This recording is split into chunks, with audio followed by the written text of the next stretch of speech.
O que provoca os estertores? Como fazer a palpação da parede torácica?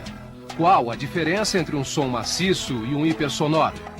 Nesse terceiro programa da série Entrevista e Exame Físico, veremos os procedimentos propedêuticos, além de vários assuntos importantes ligados ao exame do aparelho respiratório.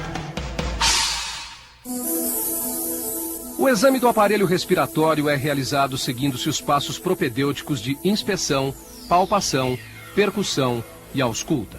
A avaliação é feita com o tórax desnudo, sempre comparando as hemipartes e a parte superior com a inferior. Temos dois tipos de inspeção do tórax: a inspeção estática e a inspeção dinâmica.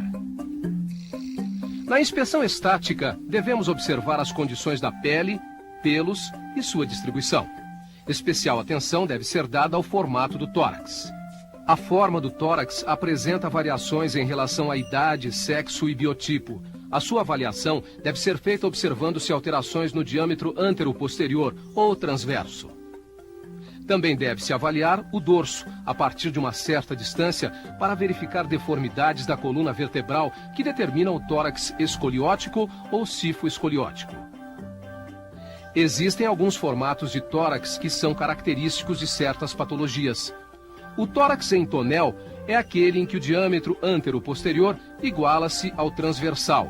Está relacionado com as doenças pulmonares obstrutivas crônicas, bronquite e enfisema. No tórax infundibuliforme, também conhecido como pectus excavatum, há uma depressão mais ou menos acentuada ao nível do terço inferior do externo.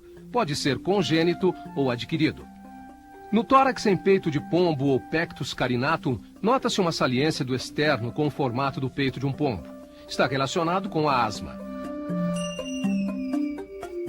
Observar também a presença de abaulamentos, retrações e cicatrizes, bem como qualquer outra lesão localizada no tórax. Na inspeção dinâmica, a examinadora deve observar a dinâmica respiratória. Verifica-se a frequência respiratória, amplitude ou profundidade da respiração, expansão, ritmo e emprego da musculatura acessória para avaliar o padrão respiratório. Para controlar a frequência respiratória, sugerimos simular o controle de pulso ao mesmo tempo em que se visualiza o tórax, para que o paciente não perceba que está sendo observada a sua respiração, o que levaria a alterações. O padrão respiratório normal para o adulto é denominado eupneia e corresponde a movimentos regulares da respiração numa frequência de 16 a 20 movimentos por minuto.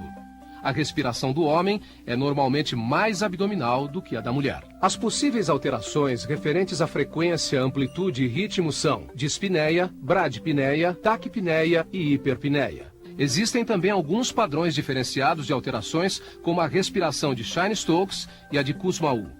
A dispneia é o estado de desconforto respiratório. Pode ser subjetiva, quando só o paciente a percebe, ou objetiva, quando a dificuldade para respirar torna-se evidente à observação. A dispneia pode aparecer em pacientes com insuficiência cardíaca, doenças pulmonares, edema pulmonar de origem renal ou anemias graves. Bradipneia é a respiração lenta. Ocorre fisiologicamente durante o sono e em atletas. Pode ser provocada por depressão do centro respiratório devido a lesões cerebrais com hipertensão intracraniana e intoxicações exógenas. A taquipneia é a respiração rápida e superficial e aparece em algumas condições patológicas como a febre e lesões pleuropulmonares diversas. Hiperpneia é a respiração rápida e profunda, que é fisiológica após exercício intenso.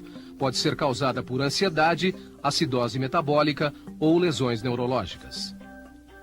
A respiração de Cheyne-Stokes é também chamada de dispneia periódica, onde períodos de respiração profunda alternam-se com períodos de apneia. Pode ocorrer em recém-nascidos, cujo centro respiratório encontra-se imaturo, ou em pacientes com insuficiência cardíaca grave, acidentes vasculares cerebrais, traumatismos crânioencefálicos e intoxicações por barbitúricos ou opiáceos. A respiração de Kussmaul está associada a distúrbios metabólicos como a cetoacidose diabética, uremia e acidoses de outras causas. Caracteriza-se por inspirações rápidas e amplas, intercaladas com curtos períodos de apneia e expirações profundas e ruidosas. Este padrão lembra o de um peixe fora d'água. A tiragem ocorre quando a passagem de ar para um ou ambos os pulmões é dificultada ou impedida, levando à depressão dos espaços intercostais. A localização da obstrução determina a amplitude da área de tiragem, que pode ser restrita, unilateral ou bilateral. Para realizar a palpação da traqueia, a examinadora posiciona o dedo polegar da mão utilizada na palpação em um dos lados da traqueia e os demais dedos do outro lado. A traqueia é suavemente deslocada de um lado para o outro, ao longo de toda a sua extensão, pesquisando-se a presença de massas, crepitações ou desvio da linha média. Normalmente, a traqueia apresenta discreta mobilidade, retornando rapidamente à linha média após ser deslocada. A parede torácica é palpada com as mãos espalmadas, que são posicionadas contra o tórax do paciente. Associada à inspeção, a palpação é essencialmente eficaz na avaliação da simetria e amplitude do aparelho respiratório. Por meio dela, avalia-se também a presença de crepitações, dor, massas, edema e frêmito palpável. Para avaliar a expansibilidade, a examinadora coloca as mãos espalmadas na face posterior do tórax. À medida que o paciente inspira, as mãos da examinadora devem deslocar-se para fora e para cima, simetricamente.